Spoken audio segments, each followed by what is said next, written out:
वित्त मंत्री निर्मला सीतारमण ने मंगलवार को संसद में बजट पेश किया। उन्होंने रोजगार, मकान और शिक्षा आदि के संबंध में कई बड़ी घोषणाएं की।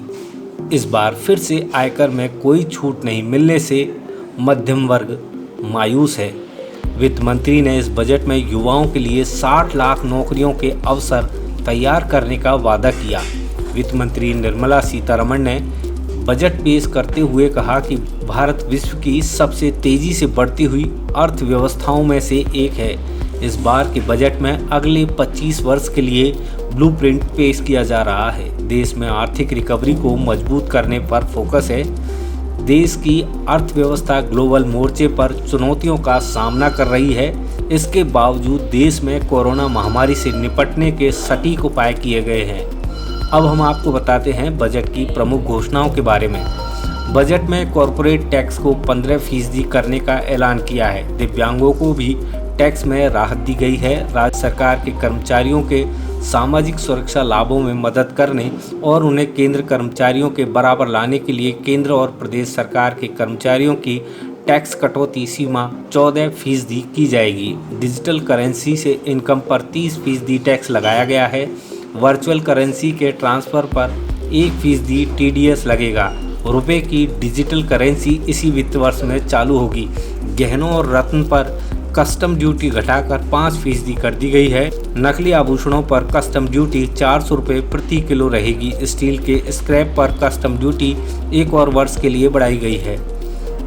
5G की लॉन्चिंग के लिए स्कीम लाई जाएगी। इसी वित्त वर्ष से 5G सर्विस शुरू हो जाएगी। ई वाहन के चार्जिंग स्टेशन नहीं मिल पाते क्योंकि जगह की कमी होती है, इसलिए बैटरी अदला बदली की नीति लाई जाएगी।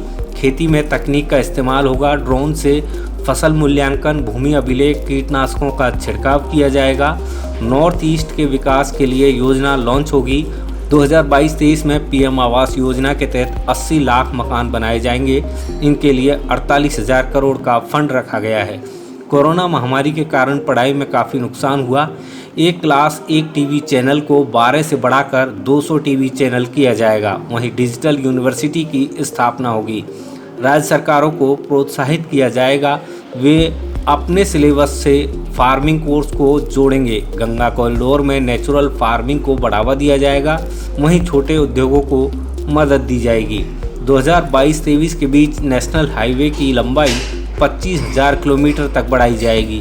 पहाड़ी क्षेत्रों के पर्वतमाला रोड को PPP मोड्स पर लाया जाएगा। अगले 3 सालों में 400 नई वंदे भारत ट्रेनें तैयार की जाएंगी। वहीं अगले 3 वर्षों में 100 PM गति शक्ति कार्गो टर्मिनल तैयार किए जाएंगे। 8 नए रोपवे का निर्माण होगा। आत्मनिर्भर भारत से 16 लाख युवाओं को नौकरी दी जाएंगी। एयर इंडिया का विनिवेश पूरा हो गया है। अब LIC का IPO जल्द ही आएगा।